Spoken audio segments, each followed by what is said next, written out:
सबसे पहले आपको बलूचिस्तान की आजादी की मांग उठाने वाली वहां की एक सामाजिक कार्यकर्ता करीमा बलोच की कहानी सुनाएंगे और यह कहानी कनाडा को आज पूरी तरह से एक्सपोज कर देगी। बलूचिस्तान में पाकिस्तान की सेना और आईएसआई के अत्याचारों के खिलाफ कई वर्षों तक संघर्ष करने वाली करीमा बलोच ने वर्ष 2016 में अपनी जान बचाने के लिए कनाडा में शरण ली थी। तस्वीर आप देख रहे हैं, यही है करीमा बलोच।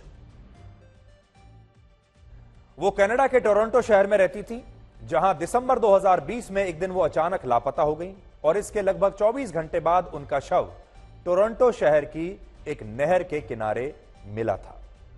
आज ये बात जो हम आपको बता रहे हैं, निज्जर और करीमा बलोच के मामलों में क्या समानताएं हैं और निज्जर के मामले में कनाडा ने क्या किया और करीमा बलोच के मामले में क्या किया, आज ये आपको बताने की कोशिश कर रहे हैं। कैसे डबल स्टैंडर्ड्स आज एक्सपोज हो जाएंगे कनाडा के।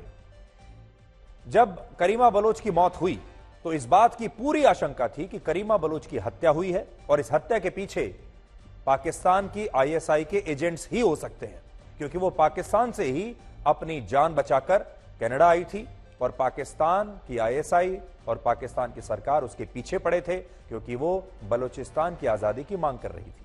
लेकिन कनाडा की पुलिस ने इस हत्या के कुछ ही घंटों में बिना कोई ठोस जांच किए यह बयान जारी कर दिया कि करीमा बलोच की हत्या नहीं हुई, बल्कि यह एक गैर आपराधिक घटना है, जिसमें यह भी हो सकता है कि करीमा बलोच ने आत्महत्या ही की हो। सोचिए, जिस हरदीप सिंह निज्जर को भारत ने आतंकवादी घोषित किया था, जो खालिस्तानी आतंकवादियों को ट्रेनिंग दे रहा था, जो पाकिस्तान जाकर आतंकवादियों से मिल चुका था, उसकी हत्या के लिए तो प्रधानमंत्री जस्टिन ट्रूडो ने बिना किसी ठोस जांच के भारत पर इतने गंभीर आरोप लगा दिए।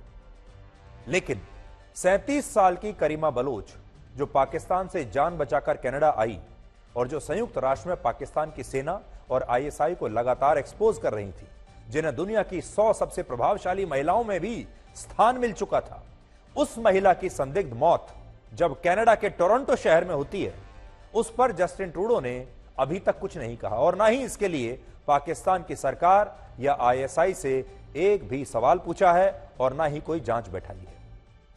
अब बड़ा आरोप यह लगता है कि जस्टिन ट्रूडो करीमा बलोच की मौत पर इसलिए खामोश रहे क्योंकि उन्हें पाकिस्तान के बलूचिस्तान से कुछ चाहिए था।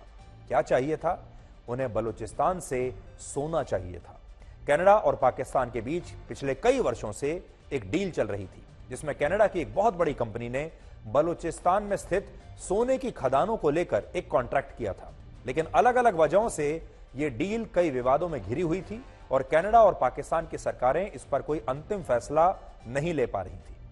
लेकिन आरोप लगता है कि बाद में बलूचिस्तान को लेकर जस्टिन ट्रूडो और पाकिस्तान की सरकार के बीच एक गोपनीय बैठक हुई और फिर वर्ष 2022 में इस पर डील पक्की हो गई। यानी आरोपों के मुताबिक जस्टिन ट्रूडो को बलूचिस्तान की खदानों से सोना चाहिए था, इसलिए उन्होंने करीमा बलोच के मामले में ना तो कभी कोई बयान दिया और ना ही इस मामले की गंभीरता से कभी कोई जांच की और ना ही पाकिस्तान से कभी कोई सवाल पूछा। ये सभी आरोप बलोच ह्यूमन राइट्स काउंसिल के सदस्यों ने लगाए हैं, जिन्होंने स्विट्जरलैंड में यूनाइटेड नेशंस के मुख्यालय के बाहर विरोध प्रदर्शन भी किया। Why the Trudeau government was sleeping when Karima Baloch was killed, and Karima Baloch did not get the justice. And my question to Trudeau, I know why Canada is not asking Pakistan, and they are not asking because of the Baloch gold. The Canada is a partner of Pakistani Punjabi army to loot and plunder the gold of Balochistan. Baloch resources must not be looted. We are here to tell the United Nations that Canada is looting our gold. Karima Baloch Pakistan के बलूचिस्तान को आजाद कराना चाहती थी, क्योंकि वहां सेना और ISI Balochistan के लोगों पर अत्याचार करते हैं। लेकिन हरदीप सिंह निज्जर भारत के पंजाब राज्य को खालिस्तान बनाने की साजिश रच रहा था, जबकि पंजाब के लोग ऐसा चाहते ही नहीं है। हमने आपको पहले भी एक दिन कहा था कि पंजाब के जो लोग हैं, पंजाब के जो सिख हैं, वो खालिस्तान से सहमत नहीं है, वो खालिस्तान की विचारधारा से सहमत नहीं है और ये जो खालिस्तानी आतंकवादी हैं, ये पूरे सिख धर्म को बदनाम कर रहे हैं। सिख जो हैं वो आज भी देशभक्त हैं, वो भारत के प्रति आस्था रखते हैं, अपने देश के प्रति आस्था रखते हैं, भारत को अपनी मातृभूमि मानते हैं। और पंजाब में आज भी चाहे वहां के जो युवा सिख हों या कोई भी हो सकता है उनकी हजार समस्याएं होंगी, हो सकता है बेरोजगारी रही होगी, हो सकता है गरीबी होगी, हो सकता है और समस्याएं होंगी, वो नाराज भी होंगे अपनी सरकारों से, लेकिन खालिस्तान उनकी लिस्ट में कहीं नहीं है। और इसीलिए खालिस्तान और बलूचिस्तान में बहुत बड़ा अंतर है। आपको यकीन नहीं होगा कि करीमा बलूच ने वर्ष 2016 में रक्षाबंधन के मौके पर भारत के प्रधानमंत्री नरेंद्र मोदी को अपना भाई मानते हुए तब उनसे मदद मांगी थी। और प्रधानमंत्री मोदी ने भी तब लाल किले से अपने भाषण में कहा था कि वो बलूचिस्तान की आजादी के पक्ष में है और वो उनकी आवाज जरूर बनेंगे। सम्मान का भाव, धन्यवाद का भाव करने वाले बलूचिस्तान के लोगों का, गिलगिट के लोगों का, पाक के कब्जे वाले कश्मीर के लोगों का मैं आज तहे दिल से आभार व्यक्त करना चाहता हूं। कनाडा के प्रधानमंत्री जस्टिन ट्रूडो ने अब तक एक भी सबूत नहीं दिया है जिससे यह साबित होता हो कि हरदीप सिंह निज्जर की हत्या भारत के एजेंट्स ने कराई थी।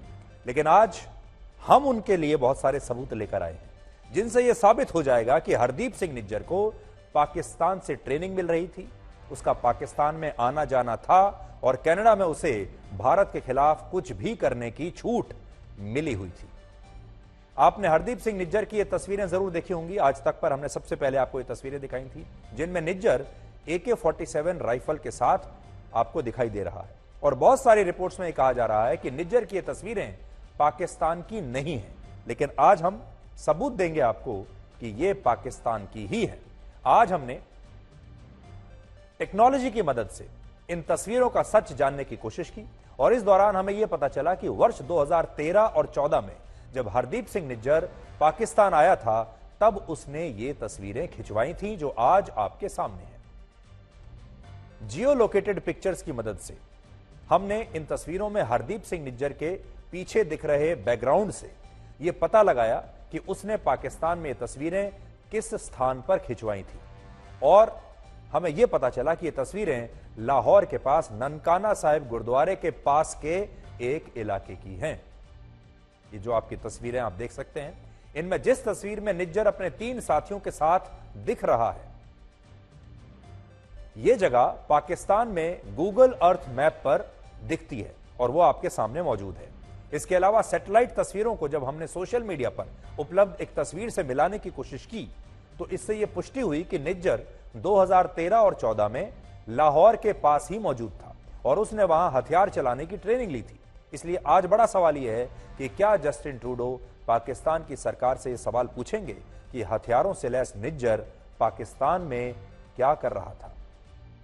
ये सारी तस्वीरें अगर आप मिलाएंगे, निज्जर की असली तस्वीर हमने दिखाई है, उसके बाद हमने जियो टैग करके, जियो टैगिंग की मदद से उस स्थान की तस्वीर ली है जहां पर यह तस्वीर खिंचवाई गई थी और फिर इन तस्वीरों का जो पूरा सच है अब आपके सामने है।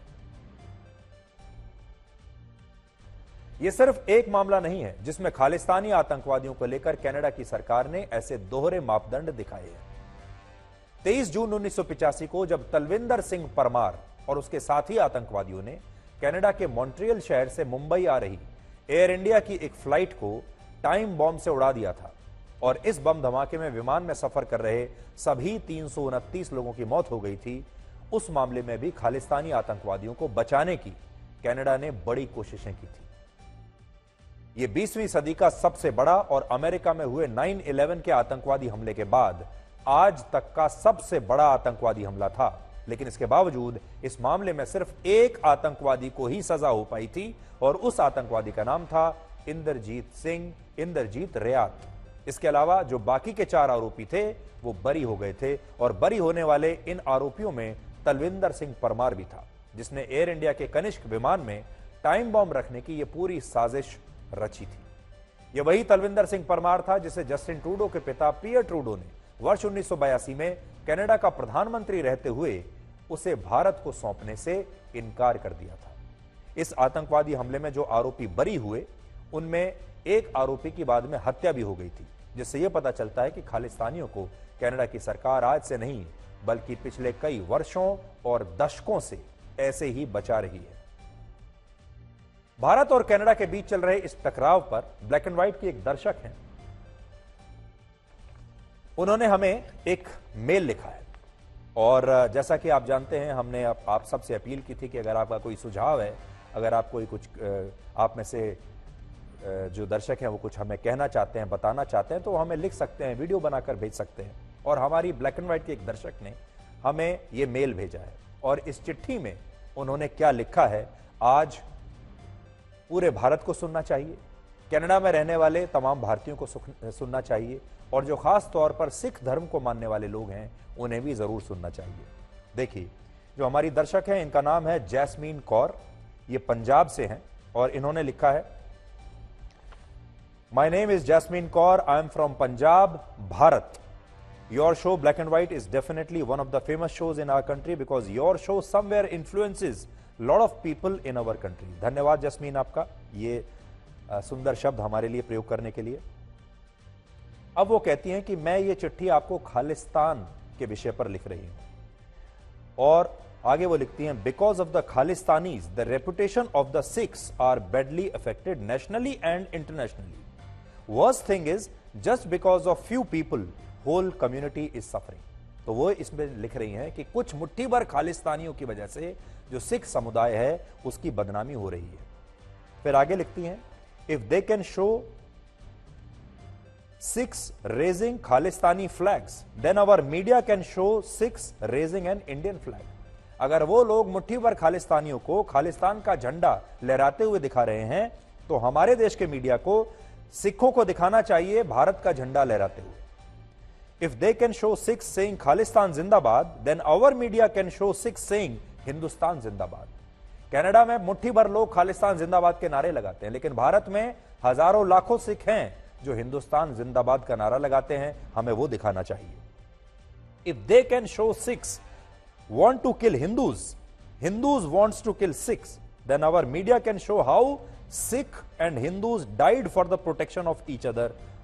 और इसमें ये बहुत अच्छा सुझाव है कि कनाडा में कोशिश की जा रही है कि हिंदू और सिख समुदाय के बीच दुश्मनी पैदा हो जाए, लेकिन यहां हमको यह दिखाना चाहिए कि सिख समुदाय और हिंदू समुदाय ये दोनों भाई भाई हैं और इन्होंने एक दूसरे की रक्षा के लिए, एक दूसरे की भलाई के लिए बहुत कुर्बानियां दी हैं। और आगे वो लिखती हैं, our media can do interviews with Sikhs who are in army serving the nation and saying good things about India. यानी हमें सिख समुदाय के ऐसे लोगों के इंटरव्यूज दिखाने चाहिए जो भारत के बारे में अच्छी बात कहते हैं, जो देशभक्त हैं और जो भारत को अपनी मातृभूमि मानते हैं। 99% सिख जो हैं वो यही मानते हैं, यही चाहते हैं। एक सर्वे भी हुआ था प्यू रिसर्च का जिसमें यह पता चला था कि आज भी भारत के ज्यादातर जो सिख हैं वो भारत को अपनी मातृभूमि मानते हैं, उनका खालिस्तान के कॉन्सेप्ट में कोई विश्वास नहीं है। तो जैस्मीन आपका बहुत बहुत शुक्रिया और हम आपसे भी कहेंगे कि अगर खालिस्तान पर आपके कोई विचार हैं, आपका कोई सुझाव है तो आप हमें जरूर लिखकर भेज सकते हैं।